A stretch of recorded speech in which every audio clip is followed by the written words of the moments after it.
আমি নেমে গেছে তোর গাড়িতে চিনি আছে ডাইরেক্ট ওরা বলতেছে তোর গাড়িতে চিনি আছে নাম চালান দে কয়ে আমার গাড়িতে উঠালাইছে। সুন্দরবন গাড়ির এই যে কুরিয়ার সার্ভিসের গাড়ি যেটা এটার ভিতরে চিনি কিভাবে আইলো? চিনি তো এগুলো নিলামে কিনছে কাস্টম থেকে। কাস্টম থেকে কে কিনছে এটা?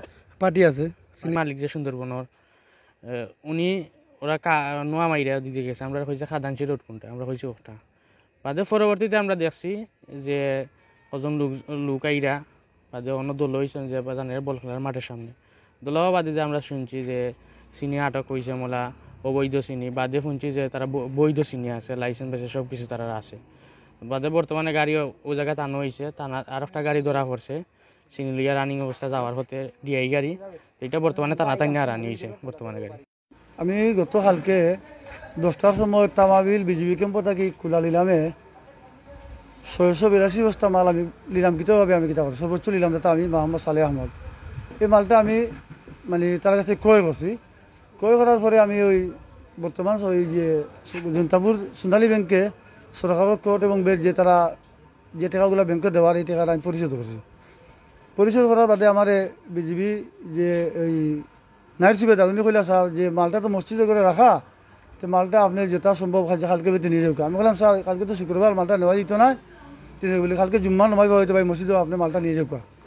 তারপরে আমি একটু আলাপ আলোচনা করে গাড়ি সংগ্রহ করতে না পারি আমি ওই সুন্দরবনে আইসা তাদের লোকে আলাপ আলোচনা করিয়া তারা কইছে ভাই আপনার গাড়ি দিব, ঠিক আছে আপনার মাল বৈধ হয়ে থাকে তো আপনি আমরা গাড়ি করে দিব। তারপরে আমি তার লোকে আলাপ আলোচনা করিয়া তারা যে বৈধ হয়ে থাকে তো আমরা আপনার গাড়ি দেবো। ও তারা আমি বলছি আমার মাল তো 100% যে এটা কাস্টমের মাল আমি কিনছি, এটা অবৈধ কোনো মাল নাই, বৈধ মাল আপনি গাড়ি ঢুকা মাল। তারা গাড়ি আমার দিছে। যাওয়ার পরে সকালে আমি গেছি ওখানে ধরো 8টা-9টার দিকে গেছি আমি বিজিবি ক্যাম্পে। যাওয়ার পরে তারা গিয়ে আমরা যে করছি ভাই যে মালটা আমরা ঢুকা বা গিলা গিতা ও তারা আমরা হয়ে ঠিক আছে বসেন আমরা দিতেছি ভাই। ও তারা আমরা খাওয়া যত সংগ্রহ করিয়া যেটুকু চালান ব্যাংকের দিছি ওগুলো আমরা দিয়া তারা গাড়ি লোডও লাগাইছি। প্রায় ধরুন 9:30 থেকে লোড আরম্ভ করছি। লোড দিতে দিতে গিয়া তো প্রায় 682 বস্তা মাল অনেক সময় লাগে। ও সময় লাগে হিসাবে গিয়ে আমরা ধরো গাড়ি 12টা 12:30 দিকে থেকে ছাড়ছি লোড দিয়া গাড়ি। ছাড়ার পরে কিছু গাড়ি হয়তো একটা আগাইছে গোসল করছে খাওয়া দাওয়া করছে ড্রাইভারে এরকম করে করে গাড়ি ছাড়ছে। ছাড়ার পরে একটা হঠাৎ করে ঘুরি যে আমার গাড়ির নম্বরটা হয়েছে গিয়া ভাই কত 762 যে গাড়ি নম্বরটা 14-0-762 গাড়ি নম্বরটা একটা দেখা যায় যে গাড়িটা মানে মোবাইলে ফোন ধরতেছে না। ওখানে যে গাড়িটা গেল হই ও খুঁজখবর নিয়ে বা আরও একটা গাড়ি এখন আমরা পাইলাম না, আর গাড়িটা এখনও মানে কোন জায়গায় আছে আমরা মানে এখনও পাইলাম না। আর এই গাড়িটা একটা দেখা যায় গিয়া যে কোনো লোকেশন পাওয়া যায় না। ফলে আমার এই যে সুন্দরবনের এমডি সাহেব তাহলে আমার অবগত করছেন যে ভাই আপনার গাড়িতে পাইলাম না, আপনি কোথায় আছেন? বলে ভাই আমি তো হরিপুর বাজারেই আছি। বলে আপনি তাড়াতাড়ি আসেন যে একটা গাড়ি আমরা পাইলাম না, আপনি আপনার অফিসে তাড়াতাড়ি আসেন। ও আমি একটা গাড়ি নিয়ে তাড়াতাড়ি আমার লোকজন নিয়ে বা আমার আঙ্কেল 2টার আগে ফাটাইছি, ওরা ওই ক্যান্টনমেন্টে ছিল আর আমি পরে আইছি।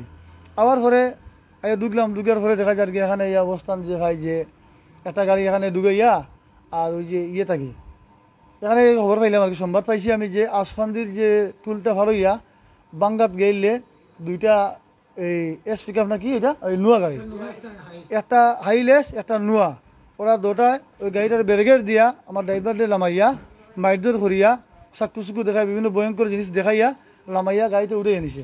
উঠে নেওয়ার পরে ওই শ্রীমঙ্গলের দিকে বাগানের দিকে নিয়ে গেছে, ওইদিকে নিয়ে বিভিন্ন হুমকি হামকি দিছে, মারতে ধরতে এসে করছে। তাৎক্ষণিক আমার ওই যে সুন্দরবনের এমডির সাথে ফোন দিছে, দেওয়া হয়েছে ফোন চেয়ে টাকা দিয়া দাও মানে তোমার আমরা গাড়ি ছাড়বো মানে ছাড়তাম না। ওই আমার ড্রাইভার বলতেছে উনি শুনছে বা উনি তো ওই যে আমার এমডি সাহেব আমার সাথে ওই বাড়িতে কী বলতেছে ওরা, আমি ওখানে ওদের রেকর্ড করার জন্য উনি বলতেছে ভাই আমার তো মোবাইলতে রেকর্ডার নাই, আমি রেকর্ড করতে পারতেছি না। যাও তারপরে এখন তো ড্রাইভারকে গিয়া আনলাম ওই যে এখন থানা আইসা ড্রাইভার দিকে মানে লালাবাজারে। তো ড্রাইভারের কাছ থেকে এখন শুনলাম যে ড্রাইভার গেছে একটা রিচার্জ লইলাম, উনি বলতেছে এখান থেকে লামিয়া এক গাড়িতে উঠেছে, এক গাড়ি উঠানি পরে আবার কতক্ষণ নেওয়ার পরে বাগানের ভিতরে আরও একটা গাড়িতে নিছে, আরও গাড়িতে নিয়ে ঘুরাইয়া আবার বিভিন্ন সময় ফোন করি যে গাড়ি আনলোড হয়েছে নি, কটা মাল নামাইছো, কটা নিছো, তাড়াতাড়ি আনলোড করো, মানে ড্রাইভারে শুনতেছে ওগুলো ওরা বলছে। বলার পরে যে ওই বলার পরে মালটা মানে তারা আনলোড করার পরে তারা আবার একটা গাড়িতে উঠেছে, উঠে শ্রীমঙ্গল থেকে নিয়ে এই যে আপনার এই শেরপুর যে টুল প্লাজা থেকে 3 কিলোমিটার মানে ঢাকার দিকে ওরা লামাইয়া দিছে। এখানে এসে আমরা খবর পাইছি বাদে ওসি সাহেব ওসি জাকির হোসেন ওনার সহযোগিতা মানে 2জন ওই যে হারে দিয়া মানুষ আমার ড্রাইভার 2জন উদ্ধার করি এখন বর্তমানে আমরা তো বিশ্বনাথ থানার এই পর্যন্ত আমরা আছি। তো তো ভাই মালটা হইলেও কি আমরা গভর্নমেন্টের কাছ থেকে মালটা কিনছি, যাতে এনে খোলা নিলাম, কিন্তু শতাধিক মানুষ ছিল, ওই শতাধিক মানুষের কাছ থেকে আমি মালটা সর্বোচ্চ নিলাম, আমিও মানে দিছিলাম দাম, এর ওখানে আমি মালটা কিনছি।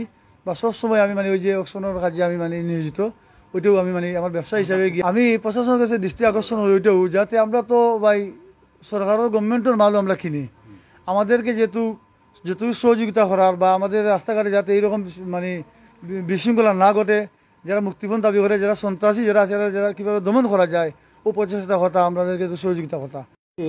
এই যে আজকে এই যে আমি যার উদ্ধার করলাম গাড়িটা, হ্যাঁ, এটা হলো যে ইয়ে থেকে আসতেছিল,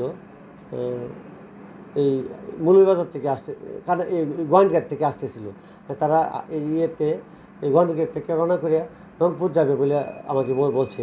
তারপর মৌলভীবাজারে হাউসকান্দি আছে না, হাউসকান্দি আসা পথে 5:40 ঘটিকার সময় বিকেলে ছিনতাই গাড়ি তাদেরকে আটক করে ড্রাইভার এবং হেল্পারকে নামাইছে হেল্পারের ভাষ্যমতে তারা বললো যে আমাদেরকে নামাইছে আরেকটা গাড়িতে আমাদেরকে বিভিন্ন জায়গায় ঘুরায় গাড়ায় আমাদের যে ওসমানীনগর থানার শেরপুর নামক জায়গায় তাদেরকে নামাই দিচ্ছে। আর এদিক দিয়ে এই যে তাদের যে চিনির গাড়িটা, এটা আমি আমার থানা এলাকা বিশ্বনাথ থানা এলাকার এই যে শিমুলতলা মুরাবাজার নামক একটা জায়গা থেকে আমি এখান থেকে উদ্ধার করছি। এখান থেকে গাড়িটা নিয়ে আসছি এবং যেটা এই আনলোড যে গাড়িটা করতেছিল এই আনলোড গাড়ি নিয়ে আসছি এবং এখানে আনলোড গাড়ির যে ড্রাইভার ছিল তাকেও আমি নিয়ে আসছি। তাদেরকে জিজ্ঞাসাবাদ করতেছি গাড়িটার সাথে কে জড়িত তারপর বিস্তারিত বিষয়ে আমি আপনাদেরকে আপাতত এই গাড়িতে কি পাইলেন? আপাতত এখন যেটা দেখলাম চিনি আছে এবং ড্রাইভার এবং হেল্পার বলতেছে এক গাড়ি চিনি নাকি তারা নিয়ে গেছে পিক আপ দিয়ে। যে গাড়িতে পাইছেন এই গাড়িটা কিসের গাড়ি? এটা কভার ভ্যান একটা। এটা তো বর্তমানে যে গাড়িটা এটা তো এটা আমরা যতটুকু জানলাম সুন্দরবন, হ্যাঁ সুন্দরবন কুমিল্লা দিচ্ছে কভার ভ্যান। এটা প্রতিষ্ঠান, এটা অনেক বড় একটা প্রতিষ্ঠান সুন্দরবন, মানে তার একটা গ্রুপ আছে। জি, ওই প্রতিষ্ঠান শুনেই তো আমরা আসলাম। জি, নিয়ে আসে মালিককে তাদের সাথে সুন্দরবনের সাথে কন্ট্যাক্ট করছে, এটা মালিকের বিষয়ে। আমরা গাড়িটা উদ্ধার করছি, এটা আপনাদের নিশ্চয়ই গাড়িটা উদ্ধার